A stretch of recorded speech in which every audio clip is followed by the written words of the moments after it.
Hello everyone and welcome.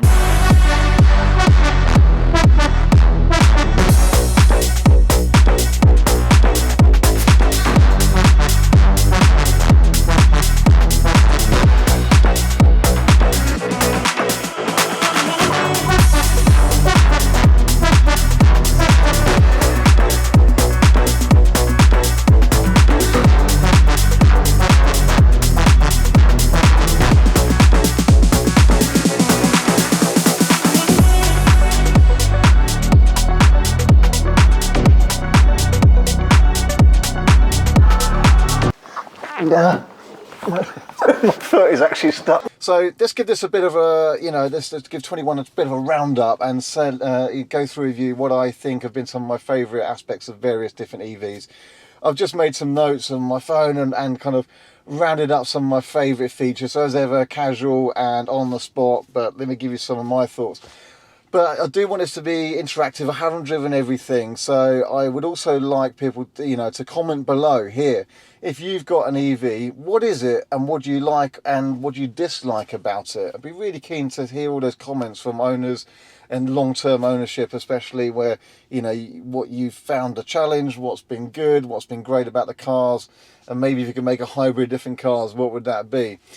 If you're about to buy an EV, especially your first EV, what have you chosen? If you've got a car coming in 2022, what is it? Tell me a bit about it and what you're looking forward to, and well done for taking that step.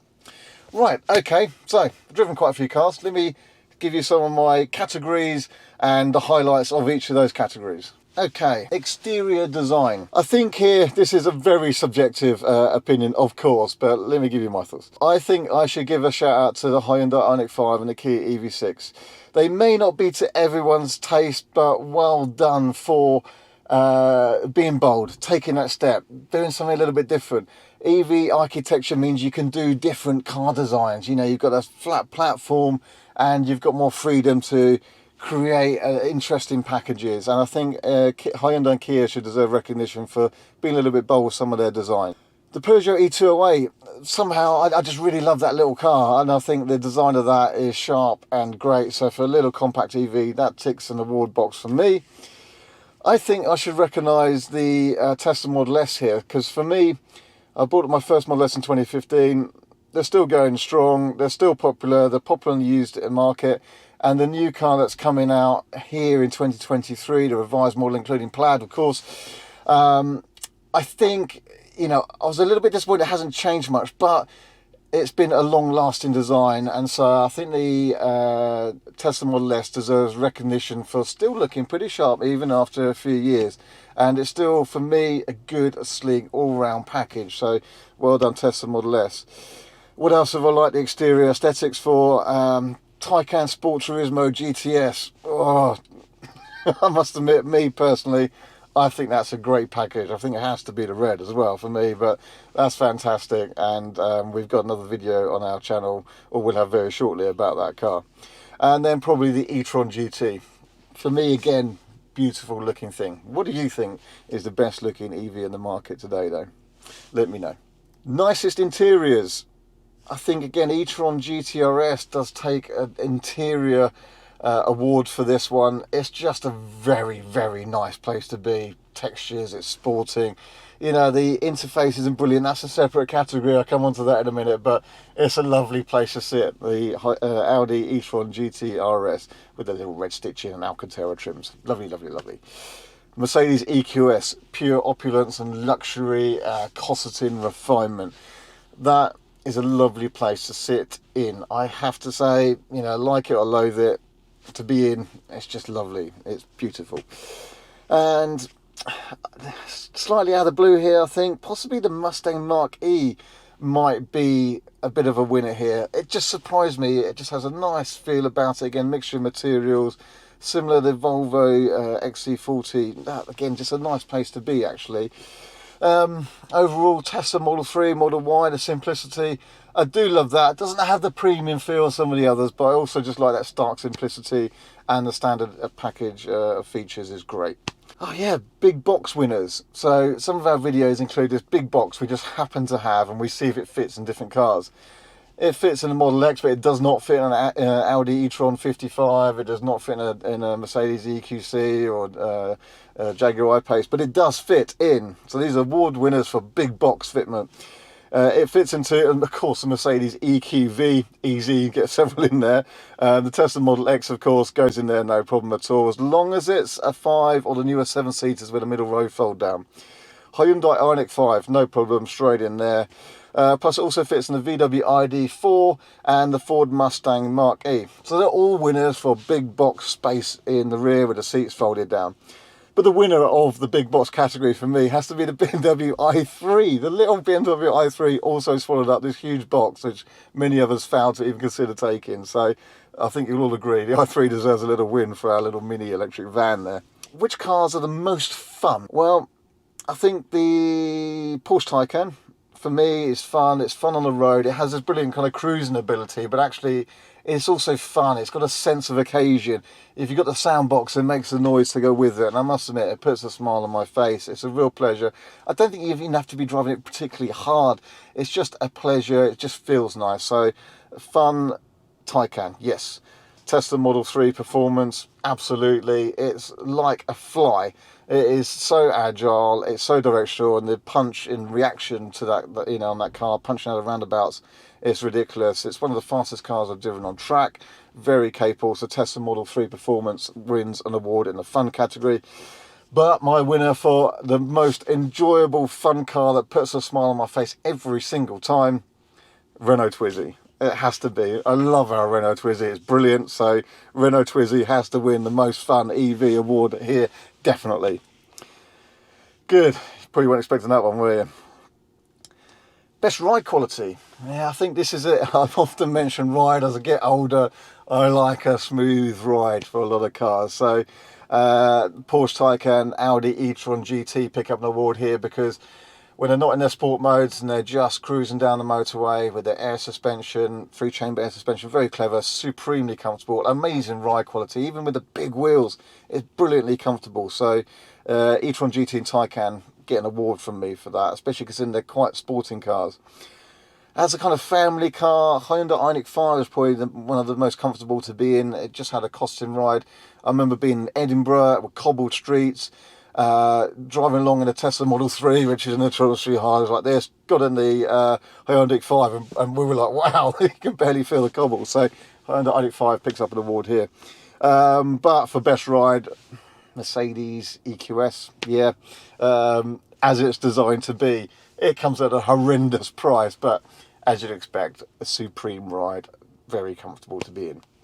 My next category, best headlights. So yeah, I mean, a lot of cars now have got very good headlights, haven't they? LED headlights, and some of them have got matrix functions. We're expecting to see some matrix functions in Model Y and Model 3, but we don't have them yet. So just thinking off the top of my head, cars I've gone, wow, these headlights are really good. The Polestar, yep, brilliant. Polestar headlights, again, coming from Model 3, went into a Polestar on the same day, and wow, Polestar headlights are very good. Audi headlights are very good, so it was e-tron GT, but the e-tron 55 I had lived with for quite a long time. Those headlights are brilliant. Matrix LED headlights, fantastic. Mercedes EQS, I didn't really get to drive it in the dark, but I think it's going to have some excellent headlights. But Mercedes EQV, I have driven quite a lot, and the Mercedes EQV, yes, the van, has probably the best headlights, or at least some of the best headlights I've driven. Great range, a nice kind of smooth pattern that kind of moves around. It's kind of fluid cornering function and pattern. So I have to say, yeah, EQV very good. Porsche Taycan headlights been good as well, by the way. Best charging here, Taycan e-tron GT. They have to take, you know, the fastest charging award. 270 kilowatts, which I can pull consistently. You know, other cars have got headline charge speeds that you might get sometimes if it's super warm and super low down in the state of charge, but actually every time I've got to a 350 kilowatt charger in my Taycan, or when I use the e-tron GT, it just charges 270 kilowatts up until about 55%. Then it starts coming down slowly, but it's still really, really fast. So if for charging speed, the e-tron Taycan have to take an award here. I think a mention needs to go to the e-tron 55, the SUV one. Again, that was a real pleasure to own when you get the fast charge. It just charges 150 kilowatts, like nearly all the way through. You know, I've gone from just a couple of percent right up to 100% brim charge in like 39 minutes, you know. So it keeps 150 kilowatts, isn't headline speed, but again, I got it every time, all the way through, and it just starts tailing at the end. But a fantastic charge curve on that. I know there'll be comments, you know, how will the battery last long term, but so far they seem fine. You know, how they manage it, I don't know, but in terms of this category, charging speed, E-TRON 55 has to take that. And then Model 3 and Model Y, you know, again, headline very fast charge speeds, which I don't tend to get. You know, I'm quite clear in many videos, I don't tend to get the headline charge speeds that often. If you do, it's very brief and it tails down. But when you look at how many miles you can add in, say, 20 minutes or half an hour, the Model 3 and Model Y are pretty exceptional. They're very, very good. Because of their efficiency, they don't need to also have the headline charge speed. The number of miles they can add in 20 minutes, 30 minutes is brilliant. And I think actually a Tesla Model 3 standard range, as long as it's warm, we've shown the difference when it's cold, could be one of the headline grabbers here. So Tesla 3, Y, yeah, charging speed, very, very good. Best user interface, the screen that you interact with. Awards for that go to, I think, I found the Mustang, very good, modern, slick, pretty easy to get used to, big screen, lovely. Polestar, very good, yeah. Awards to Polestar for their interface, brilliantly simple to use, pairs very nicely with Apple CarPlay, Android Auto, and works like a charm, very intuitive, really enjoyed that. Overall though, I think I will give it to Tesla. Because I'm very used to a Tesla, but it does just work. You know, for me, it's very simple. Now, it doesn't have Apple CarPlay, Android Auto, which a lot of people are a bit negative about, but I will agree with the counter argument that you don't really need it. I don't think, you know, it can still show and read out text messages if you wanted to. The mapping's very easy to use. We've now got waypoints, so that adds to that. I like other cars with Apple CarPlay that I might have a couple of different map systems running. I might have Waze, you know, I might have Apple Maps, I might have a preference over one or the other, which might then include some speed camera alerts or traffic alerts or accident alerts and stuff like that. So the Tesla doesn't have that, but in terms of just being able to get in the car and just use this interface intuitively, I think the Tesla probably does take that one for me. Worst user interface, the cars that have pretty rubbish screen systems. So for me, the Porsche Taycan. As you know, I've had a Porsche Taycan for a long time. I am a fan of the Porsche Taycan, by the way. But using the screen is pretty laggy. It can be slow. You know, thank God it does have Apple CarPlay with wireless, you know, so it just takes over and you use that instead. Because actually using the Porsche interface, I don't find brilliant at all. The Kia and Hyundais, it's perfectly functional, but there's graphics that I think are just unnecessary. They're not useful. It just looks a bit out of date. It's like going back to an older computer. It just looks, the graphics are out of date. It just isn't modern. So I'm sure quite easy to resolve with a software upgrade. But, you know, come on guys, let's get on with that. And then I think also I will mention the VW, you know, ID4, ID3's interface. It's okay, my wife has an ID3 sat just there, and again, it is functional, it's quite simple, it works. The initial ID4 and ID3 interface was crashy and had issues, but they do seem to have resolved that. So well done VW. Our ID3 we've had for a while now, no issues at all. But in terms of kind of what you can do with it and its ease of use, it's okay. Yeah, it's okay, but not brilliant. The most efficient cars, well, this here is got to go to, I mean, Hyundai Kona needs a mention here, and Kia Niro for that mention. They're very efficient cars. They're remarkably efficient. And the original Hyundai Ioniq, very efficient car. So in terms of, you know, actual running costs, how much energy and how many miles you can get through energy, a bit like miles per gallon, they are some of the most efficient. But this newer Tesla Model 3 standard range, I mean, it's been a brilliant car for years, but now it just seems to be even more efficient. Heat pump is standard. It's brilliantly efficient, even in cold weather. And I think really hard to beat, especially for cold weather charges. So our Model 3 long range we have is also excellent. Dual motor, again, heat pump makes a difference, and it's brilliantly efficient. Heat pump standard on Model 3. So I'm going to go for Tesla Model 3 and Hyundai Kona, Kia Niro, and the original Hyundai Ioniq for efficiency awards.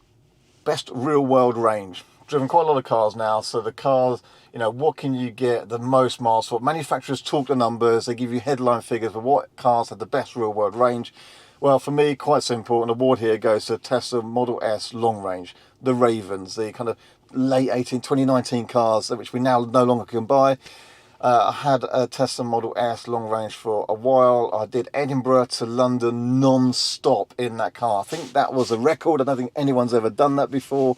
Yes, it took a little bit of careful driving, but not too much, 60 miles an hour. I mean, you know, I did it for the point of doing it, but real world, it was still brilliantly efficient. I go from the south coast here to beyond Leeds easily. 350 miles I could quite easily cover. And seriously, that is enough to drive in one go. So real world range, Tesla Model S long range for me, still the winner. A possible challenger on the horizon, Mercedes EQS. On my range test with that, I'm not sure. It's got a bigger usable battery capacity, 108 kilowatt hours, but I don't think it's going to be quite as efficient. So I'll be interested in 2022 to try and get those two cars side by side, see what they compare like in the real world. Mercedes Tesla Model S long range though, award for best real world range. Best apps to use. So in my course, you know, different to most car journalists, a lot of the cars I drive, I own. We're going to sell them on, you know, but I buy the car. So I also have the app connectivity and functions. So I've got to use quite a lot of car apps now, and they vary. You know, again, the Porsche one hasn't been brilliant. A new one's just come out, which I'm playing with now, but hasn't been brilliant. The VW one's been very basic. The Kia one, actually for the EV6, extremely comprehensive. You can do so much in there. You can do loads of settings and all sorts of stuff. So extremely comprehensive, but didn't always connect that fast. And things like, you know, preheating wasn't always brilliantly functional. So it's a mixed bag, but that will quite quickly improve. So the Mercedes one, meh. Audi one, meh. Peugeot one, really basic. You know, again, they'll all get better and better. So this will be straight out of date very soon. I think the award for best app has to go to Tesla. It doesn't have actually as much functionality as some. You can't see tyre pressures, you can't see average economy and stuff like that, but more functionality is always being added. But what the Tesla one does do is usually connects the car really quickly, very functional, does what you want it to do, easy to use, looks nice. So Tesla for that one. Then I've got some overall categories here for you know, if people want to know what's the best city car, what's the best family car. So I'm going to try and round up a few bits here, but again, I haven't driven everything, so, you know, take this with some context. But for me, as a more affordable new car, electric car, which, you know, based for city driving and local commuting, with the ability to do some longer journeys when you need it to as well. BMW i3, we've had one of those in company for quite a long time, love it. BMW i3, again, you just sit a little bit higher up, it's got a brilliant turning circle, a brilliant compact electric car. And Peugeot E-208, again, I just like the look of it. It's a funky little thing. It's sharp. It feels lovely to be in. It's got a maturity about it, and you can do longer journeys with it as well. Real world range, about 150 miles. You could do more though if you needed to, but for a second car running around, brilliant. As long as you don't need space in the back seats, because they're a bit small in the back. Best family cars. VW ID3. Yep, we've got one. We use it as a family car. To be fair, pretty good. Skoda Enyaq, if you're going to go to that larger SUV category, Enyaq, ID4 and Q4 e-tron all share the same platform, all pretty much the same size, and all very similar. But Skoda Enyaq with this bit of extra space and premium interior, I think probably takes an award there, but they are all quite similar. I find the real world range pretty good actually. Efficiency is okay, and the pricing, yeah, they're not cheap, but you know, they're a good sized car and would really suit family life, very practical. And the Tesla Model 3. You know, the Tesla Model 3 is a good family car. The negatives against the Model 3 probably are the fact, obviously, it's a saloon. So let's see, the Model Y will probably rank highly here. And actually, for the back seats especially, it's a bit of a firm, niggly ride. So best family car, you're probably looking at really ID4 Enyaq, Q4 e-tron. And if you need something a bit smaller, probably something like the VW ID3. In my opinion, the best kind of executive or more luxury cars, bit of money to spend on something of a bit of luxury. Were those cars really, yeah, Tesla Model S, but we can't buy it. It's eliminated. Yes, you can buy a second-hand one from us, however. So they are brilliant and a good all-rounder, you know, great range and still have a premium feel. But actually, you know, other cars have got that kind of more premium feel in the cabin. So if you're coming from a nice car and you like a bit of that, you're probably going to want to look at some of these, which are E-TRON GT, Porsche Taycan, Mercedes EQS. You know, those cars are premium cars. They're very expensive, but they do feel nice to be in. They're great cruisers, nice level of refinement. They're quiet, smooth riding. So they're pretty good luxury EVs, in my opinion. Best performance car, well, Porsche Taycan Turbo S, yes. Tesla Model S, P100D long range performance, yes. Model 3 performance, brilliant. In more family cars, Mustang Mach-E GT performance, amazing. Tesla Model Y performance will be a quick car. But Tesla Model S Plaid, I've been in it, it's brutal. If it's performance you're after, that's it. In my opinion, the Tesla Model S Plaid probably is a bit too ridiculous now. It's savage. It's going to cause some massive accidents, unfortunately. I think it's to the point where it's dangerous. The trouble with that is, you know, 50 miles an hour to 150 is also really fast. People are going to get themselves into all sorts of trouble. But for outright performance, Tesla Model S Plaid, of course, takes it. Other than that, Porsche Taycan Turbo S, real world, it can pull fast numbers every single time. And actually, in the real world, it's quite a bit quicker than the Tesla Model S long range performance. Okay, bigger SUVs, a bit more luxury. We've got Mercedes EQC. I liked it. It's not too big, but it does have a very premium feel about it inside. Tesla Model X, big car, big space, nice feel about it, nice ride, especially on the 20s with the Raven suspension. And I actually must admit I enjoyed the E-TRON 55, the Audi E-TRON 55. I think if you're coming from a Range Rover Sport, that's what the Audi E-TRON 55 is there. Great ride comfort and nice kind of luxury feeling about it. Those are some of my opinions. I could probably talk about different things a lot, and I'm sure people will have questions, so I'll try and answer what I can if you comment below. And like I say, I'm really keen to see yours. But what am I going to say for me if I had to really sum up what the current best EV is on the market on sale today? As an all-rounder, you know, not super expensive. I think we have to count them out for the masses. I think for me it has to be this Model 3 standard range, which I'm sat in now with the LFP battery. And the reason for that, it's gone up a little bit in price. It's over £40,000 new now, but you can get some leasing deals pretty good. They work out well on salary sacrifice. The depreciation curve has proven, you know, ridiculously low. So these cars are really, really cheap to own. Not only are they mega efficient, they literally don't use much energy.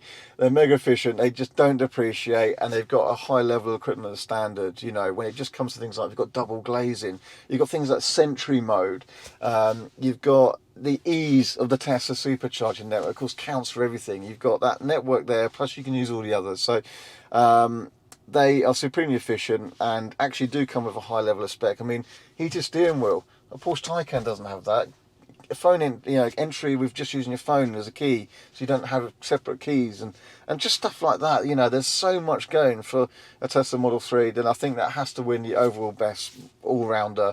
You know, what they've done is phenomenal. Tesla have turned the whole world and cars upside down, and it is thanks to Tesla for that. They've got their flaws, you know. As a Tesla fanboy, and I can criticise quite a few things about them, but you know, you have to recognise actually for a lot of people it's an all-round package. Tesla Model 3 standard range, especially with the LFP battery, 100% charge every day, mega efficient, and it is one of the fastest charging cars in terms of a lot of our rapid chargers are still only 50 kilowatts, which if you're in a Porsche Taycan or Mercedes EQS or Mercedes EQV, it takes an age to charge with them. Not an age, but you know, like, then you need fast chargers with them.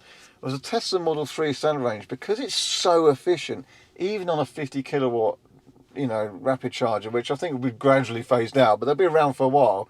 Even if that's what you get to, the amount of miles you can add in a 20-minute stop really is still something significant.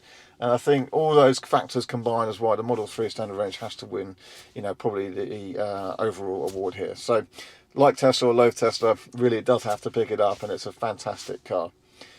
This exact car here we'll probably shortly be able to, we want to, you know, I like it so much, I kind of want to keep it on fleet and run it. I want to see things like efficiency long term and battery degradation and what it's like as where it warms up as well. It will be even more efficient.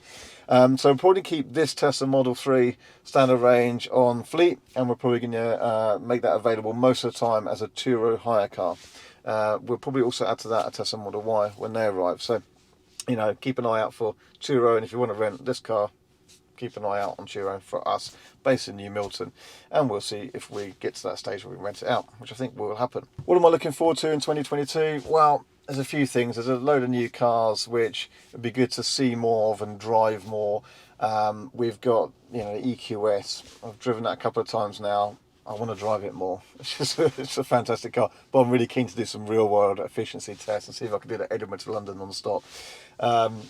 We've got the Model Y coming. That's going to be a bit of a game changer in terms of the family EV segment. It is a good car. I've driven it quite a bit now, the Model Y, and it's fantastic. Again, it's got its niggles, and what is good is that the competition, you know, there is competition. There are other alternatives. So Volvo XC40 Recharge, I was really blown away. I thought that was a great car. And the Mustang Mach-E GT Performance, again, just took me by surprise. I drove it, I really liked it. So, you know, as those cars come online, it's a really good choice for usable family cars that suit different needs. And I think that's the best thing I can take from 2022 is more EVs coming to market, more cars that suit different people's needs, and more choice available. And actually, they're pretty much all brilliant cars. So, you know, why you should now consider a combustion vehicle, I really don't know. Yeah, seriously, I really don't know. And I have the arguments all the time with people saying, yeah, but I don't want to stop and charge, that sort of stuff. Well, really, it's not an issue. You normally charge at home. It normally costs pence. Yes, a rapid charger is more expensive, and maybe a really efficient diesel is cheap. You're not going to use them every time. Normally, you're going to be charging at, you know, cheaper rates overnight. But so what? You know, if it does take 10, 20 minutes of your time every now and then, even if it is the same price, go EV. So what? Take time out of your life to do that. Don't be so selfish, because we need to go to EVs. And, you know, anybody who walks into a Land Rover dealership now and buys a Range Rover Sport 3-litre diesel or V8, you know, 4-litre V8 petrol and thinks they're cool, you're not.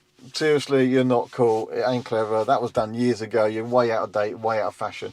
So what am I looking forward to in 2022? Seeing more EVs on the road.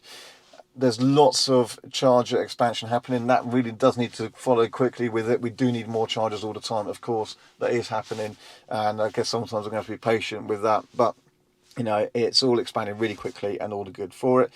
So, yeah, there's lots to look forward to in 2022. BMW i4 M50, be driving that in New Year as well. So some opinions coming on that. I think that's going to be a pretty compelling car. It's about choice, and there's more choice available. So, right, that's enough for me. I need to stop talking. So that's my roundup of 2021. Just my opinions. I really want to see all your comments below, so please do that. If you look at our videos, there will be, you'll see a whole lot of videos where we've done quite a lot of range tests, comparisons, efficiency tests, practicality tests on quite a lot of the cars I've just mentioned. So check out other videos. Stay subscribed, like this channel, please share it about, and that will give us more ability to get more cars, to do more tests and more videos. So we will see you in the new year. Best wishes to everybody for happy, safe and prosperous 2022. Look forward to seeing you then.